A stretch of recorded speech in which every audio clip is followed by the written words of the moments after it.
In a sun-baked parking lot behind a fast-casual restaurant in Albuquerque, New Mexico, a man in worn wool shirt and scuffed boots was moments away from facing the harsh reality of minimum wage. Humiliation. What started as a simple job application quickly turned into a nightmare when shift manager Devon Rusk made his move, targeting the drifter with calculated cruelty and systematic degradation. But Eddie Martinez wasn't just a desperate job seeker. For 20 years, he had operated as Elijah Marris, CEO of a multi-million-dollar restaurant empire, responsible for building one of the fastest-growing food chains in the Southwest. Devon attempted to break down what he thought was just another expendable employee. He didn't realize he was triggering a reaction from someone trained to rebuild entire corporate cultures from the ground up. Elijah launched a week-long undercover operation that unleashed consequences far beyond what anyone in that kitchen expected, discovering toxic management, witnessing extraordinary kindness, and preparing for a reckoning that would shake the foundation of his own company.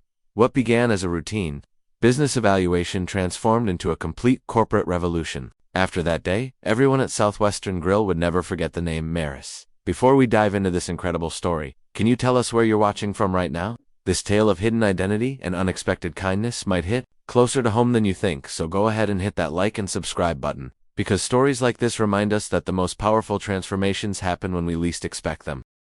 The Albuquerque sun hammered the asphalt like a blacksmith's anvil, turning the parking lot behind Southwestern Grill into a shimmering wasteland. Elijah Marris stood at the chain-link fence, sweat already darkening his second-hand wool shirt. The job application in his pocket was handwritten, deliberately messy, and his steel-toed boots were scuffed beyond recognition. He'd practiced this moment in gas station mirrors across 3 states, shaving off his beard, dulling his posture, learning to look through people instead of at them. The Rolex was gone. The Italian leather was gone. What remained was a 43-year-old man who'd built an empire, and forgotten why. The back door swung open with a metallic screech. Devon Rusk emerged, clipboard in hand, his security guard background evident in the way he sized up Elijah like a potential threat. Everything about Devon was performative: the way he tucked his polo shirt just so, the way he held his shoulders back, the way he let silence hang before speaking. "You the one called about work?"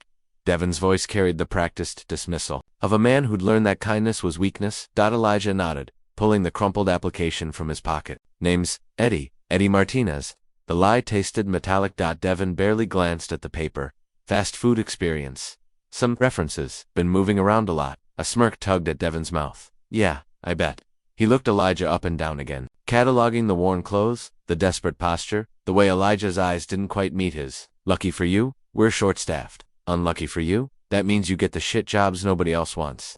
The kitchen was a symphony of sizzling oil and rattling metal. Elijah followed Devon through the narrow corridor, past prep stations where workers moved with the mechanical precision of people who'd surrendered to routine. The air was thick with grease and disinfectant. "That's Kira," Devon nodded to a young woman at the grill station. She was small-framed but moved with quiet efficiency, her dark hair pulled back under a hairnet that somehow looked dignified on her. "Don't let her soft heart fool you. She slow you down, if you let her." Kira glanced up briefly, her eyes meeting Elijah's for just a moment. There was something there, not pity, but recognition, as if she understood what it meant to be judged, before you'd even spoken. "And that's Dante." Devon pointed to a lanky man working the fryer, his constant chatter a counterpoint to the kitchen's mechanical rhythm. "Talks too much, but he keeps the orders moving." Dante looked over and grinned. "Fresh meat. Welcome to paradise, hermana." Devon's jaw tightened. "Dante, get back to work. Eddie here's gonna start on trash detail. Think you can handle that, Eddie?" The dumpsters behind the restaurant were overflowing in the heat. Elijah pulled bag after bag from the bins, the smell mixing with the desert air to create something almost nauseating. Through the screen door, he could hear Devon's voice rising and falling as he explained to the staff why charity cases needed to earn their keep. "Some people think showing up is enough," Devon was saying, "but I run a tight ship. You help someone who can't help themselves, you're just enabling weakness." Elijah hefted another bag, the plastic stretching under the weight. 20 years ago, he'd been the one taking out trash at a diner in Santa Fe, saving every penny to buy his first food truck. He'd told himself then that when he made it, when he had real power, he'd remember what it felt like to be invisible. Through the window, he watched Kira quietly slide a spare hairnet across the prep counter toward where he'd left his things. She didn't look at him, didn't make a show of it, just a small gesture that said, "You belong here too." When the lunch prep started, Devon assigned Elijah to wash dishes, the endless, scalding cycle of plates and pans that emerged from the dining room like a mechanical tide.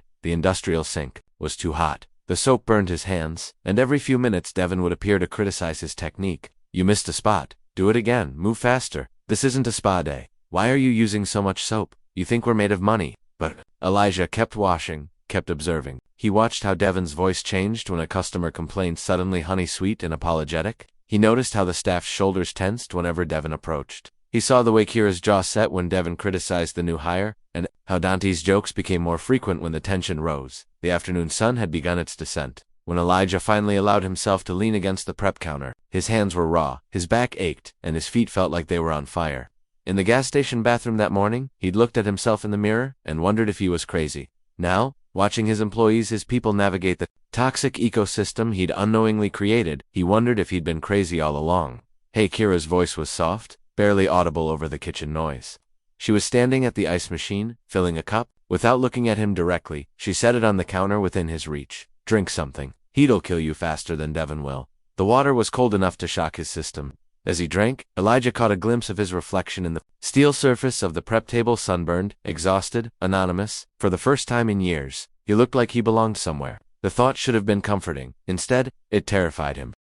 The lunch rush hit like a flash flood in the desert Sudan, overwhelming and merciless. Orders poured in through the drive-through speaker, the printer spat out tickets in an endless stream, and the kitchen erupted into controlled chaos. Elijah found himself stationed at the prep sink, trying to keep clean dishes flowing while staying out of everyone's way. He moved too slowly. Everything was too slow. When he reached for a sanitized pan, his elbow caught a stack of plates. The crash was spectacular, ceramic exploding across the tile floor like shrapnel, the sound cutting through the kitchen noise like a gunshot. The entire staff froze. Devon appeared as if summoned by the sound, his face already twisted with fury. What the hell? He stopped when he saw Elijah crouched among the broken pieces, trying to gather them with shaking hands. Jesus Christ, I should have known. I'm sorry, I can clean, don't touch anything else. Devon's voice carried across the kitchen, ensuring everyone heard. Kira, get over here and clean up Eddie's mess. The rest of you, back to work. We don't have time for this amateur hour bullshit. Kira was beside Elijah in seconds, a broom and dustpan in her hands. She knelt without a word, sweeping the fragments into neat piles. Her movements were quick, efficient, but when her fingers accidentally brushed his as she gathered the larger pieces, he felt the gentleness there. Kira Devon's voice was sharp. Why are you babying him? You think helping him is gonna make him better at his job?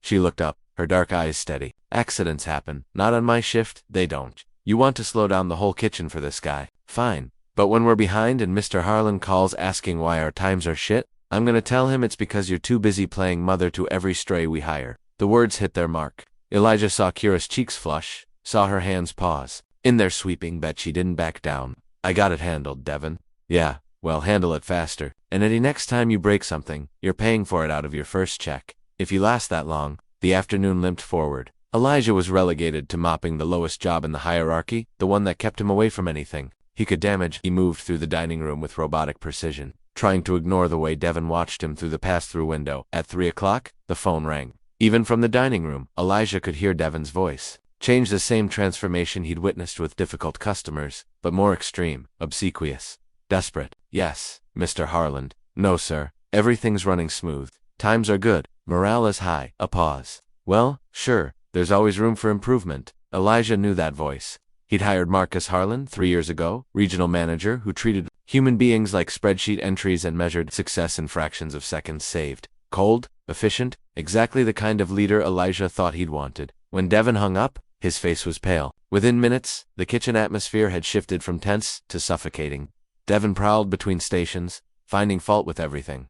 Too much sauce on the burgers, too slow on the fries, too loud, too quiet, too much breathing. When the evening staff arrived, Devon gathered everyone in the break room, a cramped space with flickering fluorescent lights and a folding table covered in safety notices nobody read. Mr. Harlan's doing surprise visits this week, Devon announced. Corporate's looking at our numbers, and they're not impressed. So here's the deal. Everyone steps up, or everyone suffers. That means faster times, better attitudes, and zero tolerance for mistakes.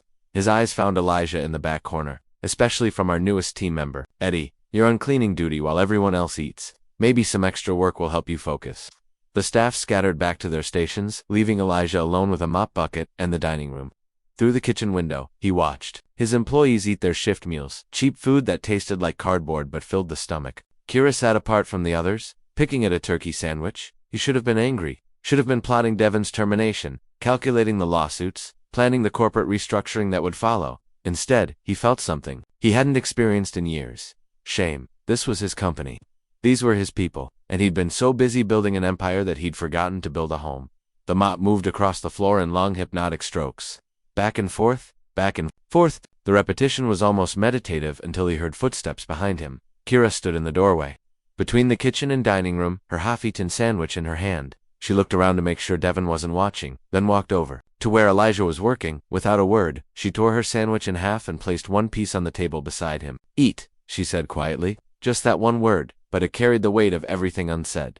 Elijah looked at the sandwich, cheap turkey and processed cheese on white bread, and felt his throat tighten. When was the last time someone had shared their food with him? When was the last time someone had seen him as human enough to deserve kindness? "I can't take your lunch." "You're not taking it. I'm giving it." She sat down across from him, her voice barely above a whisper. "Been watching you all day. You're trying too hard to disappear." He took a bite. The sandwich tasted like hope. "Why?" he asked. Kira was quiet for a long moment, staring at her hands. Had a foster mom once who used to say that kindness isn't about deserving. It's about choosing to see someone as worth the effort. She looked up, her eyes meeting his. "Everybody's worth the effort, Eddie, even when they can't see it themselves."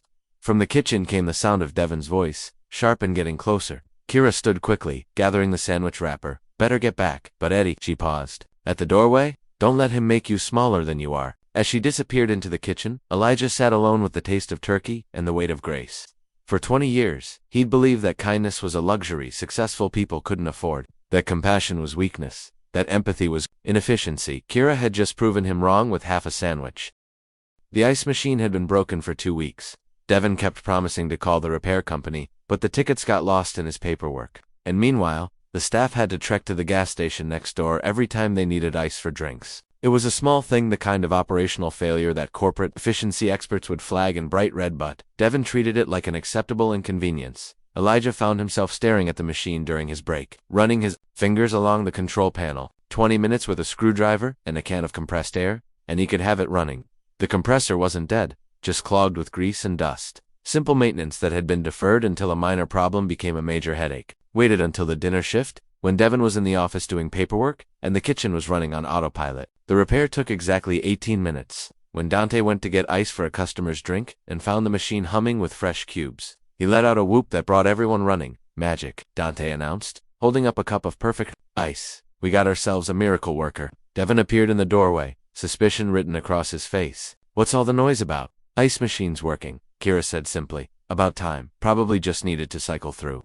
Devon's voice carried the authority of someone who'd never fixed anything in his life. "Get back to work, all of you." But Elijah caught the look Kira gave him, not quite a smile, but something warmer, recognition. She knew. The next day it was the prep station sink. The faucet had been dripping for months, creating a rust stain that Devon blamed on the night crew's laziness. While Devon was on his smoke break, Elijah replaced the worn washer he'd found in the supply closet. The dripping stopped. By the third day, Devon was getting paranoid. Equipment that had been broken for weeks was mysteriously repairing itself. The staff was moving with a little more confidence, a little more pride. Even Dante's jokes seemed sharper, more pointed. "You know what's weird?" Dante was saying as he flipped burgers. "Place is starting to feel less like a prison. Maybe Devon's finally figuring out how to manage." Devon, who was within earshot, puffed up with unearned pride. "About time you people noticed. I've been implementing new efficiency protocols." But Elijah saw the way Kira rolled her eyes, the way the night shift supervisor smirked into his coffee. The rebellion wasn't organized. It was organic. Small acts of decency, creating ripples of dignity. The breakthrough came on Thursday. Kira was training a new hire on the grill when Devon decided to inspect her station. He found exactly what he was looking for, a burger that was 30 seconds past optimal hold time. "This is exactly the kind of sloppiness I'm talking about," Devon announced loudly enough for the whole kitchen to hear. "Kira, you're supposed to be setting an example, not cutting corners. It's 30 seconds, Devon. The burger's still. The burger's garbage, and so is your attitude." He grabbed the wrapped burger and dropped it in the trash with theatrical disgust. "Make it again. And this time, try to remember you're not running a charity kitchen." That's when Dante stepped forward. "Hey Devon, maybe ease up a little. She's training the new guy, juggling 2 stations. Did I ask for your opinion, Dante?" "Nah, but I'm giving it anyway." Dante's usual grin was nowhere to be seen. "Kira's the best worker we got. She covers 4 people, stays late, never complains. Maybe try showing some respect." The kitchen went dead quiet. Even the fryer seemed to hold its breath. Devon's face cycled through several colors before settling on dangerous red. "Dante, want to keep your job? Then keep your mouth shut and mind your own station?" "Yeah, well maybe some things are everybody's business." Elijah felt something shift in his chest, a tectonic plate of conviction sliding into place. This was it. The moment he'd been waiting for without knowing it. Not some grand corporate drama, but this. Watching good people find their courage in the face of petty tyranny, Devon must have sensed the changing tide because his next move was pure desperation, disguised as authority. Friday morning, he called Kira into the office before her shift started. Elijah was mopping nearby and heard every word through the thin walls. "We've had some inventory discrepancies," Devon was saying, his voice artificially grave.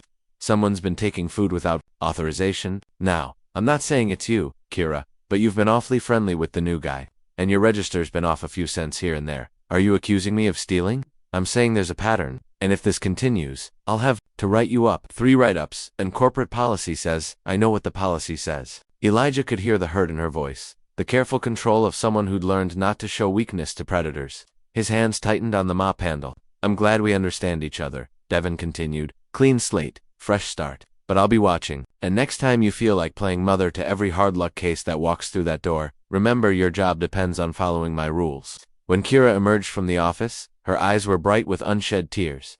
She walked past Elijah, without acknowledgement, but he saw the way her shoulders had changed, pulled in, defensive, smaller. That night, after the restaurant closed and the staff went home, Elijah sat in his truck in the parking lot and made a decision. He pulled out his phone and scrolled through his contacts until he found the number he needed. "Marcus, it's Elijah." "Yeah, I know it's late. Listen, I need you to come to the Albuquerque location tomorrow morning, 9 sharp. And Marcus, bring the paperwork for immediate termination procedures. We're going to need them." The next morning, Elijah Marris walked through the front door of Southwestern Grill wearing clean jeans, a pressed button-down shirt, and the quiet authority of a man who'd remembered who he was meant to be. It was time to stop observing and start leading. The transformation was immediate and absolute. One moment, Eddie Martinez was mopping the dining room floor in his second-hand clothes and scuffed boots. The next, Elijah Marris stood in the restaurant's entrance wearing pressed khakis and a company polo, his hair combed, his posture straight, carrying himself with the unmistakable bearing of ownership. Devon was at the coffee machine when he looked up and saw a stranger in corporate attire. His people-pleasing smile snapped into place, the same expression he used for difficult customers and regional managers. "Good morning, can I help you with something? You can gather your staff in the break room, please. All of them." There was something in Elijah's voice, not loudness, but weight, the kind of authority that didn't need to announce itself. Devon's smile faltered slightly. "I'm sorry, are you from corporate? Because I wasn't expecting everyone. Break room now." The next few minutes moved like a fever dream. Devon scrambled to gather the morning shift, Kira from the grill, Dante from prep, the 2 breakfast cooks who'd arrived early. They filed into the cramped break room with the confused compliance of people who'd learned not to ask questions. When authorities spoke, Elijah waited until they were all seated before he spoke again. His eyes found Kira in the back corner, saw the way she held herself small and careful, still carrying yesterday's humiliation like a wound. "My name is Elijah Marris," he said simply. "I'm the CEO of Southwestern Grill." The silence that followed was so complete you could hear the fluorescent lights humming. Dante's mouth fell open. One of the cooks actually gasped. Devon's face went through a spectrum of colors before settling on ash gray. "For the past week," Elijah continued, "I've been working in this kitchen as Eddie Martinez, washing dishes, taking out trash, cleaning floors, learning what it's really like to work for the company I built." Devon found his voice first. "Sir, I had no idea if I'd known you. Why, I mean, everything you witnessed was just we run a tight ship here, sir. Standards and efficiency, just like corporate wants." Quiet, the word wasn't shouted, but it carried enough force to stop Devon. Elijah's attention turned to Kira, and his voice softened. "Yesterday, you were accused of stealing. Inventory discrepancies, register shortages. Would you like to address those accusations?" Kira's voice was barely audible. "I didn't steal anything. I know you didn't." Elijah pulled a manila folder from his jacket. "Because I had our accounting team audit this location's books going back 6 months. The discrepancies you mentioned, Devon, started long before Kira ever met Eddie Martinez. In fact, they correlate almost perfectly with your management tenure." Devon's face went from gray to green. "Now wait just a minute. The missing inventory, explained by expired products that were thrown out but never properly logged. The register shortages, caused by a cash counting procedure that you never properly trained your staff to follow." Elijah's voice remained level. "Matter of fact, what you called theft was actually just incompetent management." He closed the folder and looked directly at Devon.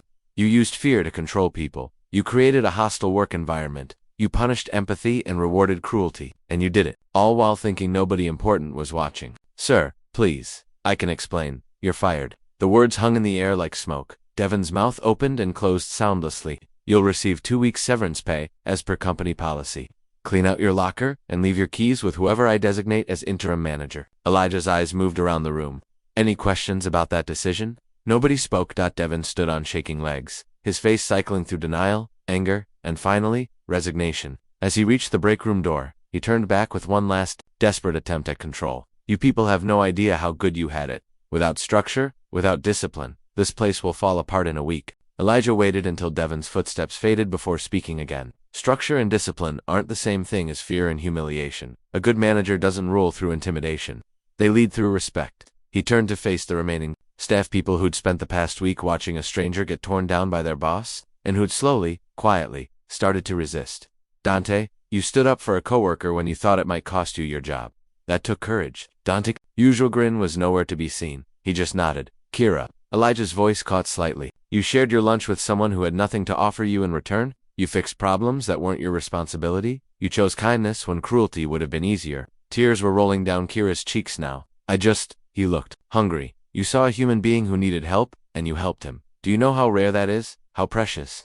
Elijah had to stop and clear his throat. 20 years ago, I started this company because I believed food service could be different, that we could create places where people treated each other with dignity. Somewhere along the way, I lost sight of that vision. He pulled out his phone and showed them a photo, a young man in a stained apron standing next to a food truck, grinning despite the obvious exhaustion in his eyes. That's me, in 1998. First day with my own truck, serving breakfast burritos to construction workers in Santa Fe. I knew every customer's name. I knew who liked extra salsa, who was saving up for their kid's birthday, who was between jobs and needed the biggest portion I could give them. He put the phone away. You reminded me of that person, Kira, the man I was before I got so busy being successful that I forgot why success mattered. The break room had become a confession booth, a place where truths were spoken that couldn't be taken back. I'm making some changes, Elijah continued. Starting today, this location is going to pilot a new management structure, collaborative leadership, profit-sharing bonuses, and zero tolerance for workplace harassment. Kira, I'd like you to consider a promotion to assistant manager, with a full scholarship program for your nursing school.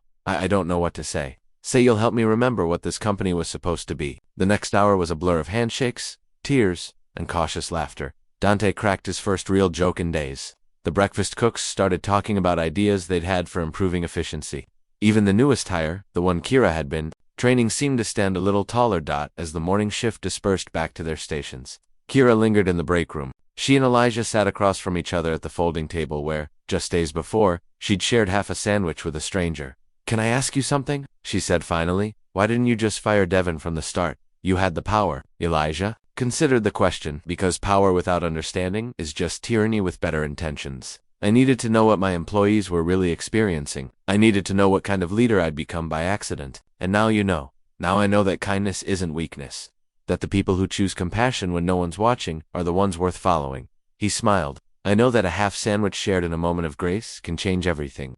Kira laughed, the first real laugh he'd heard from her. It was just turkey and cheese. No, Elijah said quietly. It was hope. As they sat in the fluorescent-lit break room, the sounds of the restaurant flowing around, the orders being taken, food being prepared, people working together with renewed purpose, Elijah felt something he hadn't experienced in years. He felt like he was home. Later, as he prepared to leave, Elijah found himself standing in the parking lot where this journey had begun. The same sun beat down on the same asphalt, but everything else had changed. Through the window, he could see Kira at the grill, training the new hire with patient efficiency. Dante was telling a story that had the whole staff laughing. The ice machine hummed with fresh cubes. His phone buzzed with a text from his marketing director. Ready to film that viral success story for our YouTube channel. CEO goes undercover, will get millions of views. Elijah stared at the message for a long moment, then deleted it. Some stories weren't meant to be content. Some truths were too precious to be packaged and sold. Instead, he typed a different message to himself. To remember, leadership isn't about commanding respect. It's about earning it, one act of kindness at a time. As he drove away, Elijah Marris carried with him the taste of a shared sandwich and the knowledge that the smallest gestures often cast the longest shadows. In a world that measured success in quarterly reports and profit margins, he'd learned that the only metrics that truly mattered were the ones that couldn't be quantified: dignity, compassion, and the courage to choose kindness when no one important was supposed to be watching. But someone important was always watching, even when they looked like just another invisible person hoping for half a chance and half a sandwich. If this story moved you, hit that like button and subscribe for more tales about finding humanity in unexpected places. Sometimes the most powerful transformations happen not in boardrooms or corner offices, but in break rooms and parking lots. one small act of grace at a time. See you in the next story.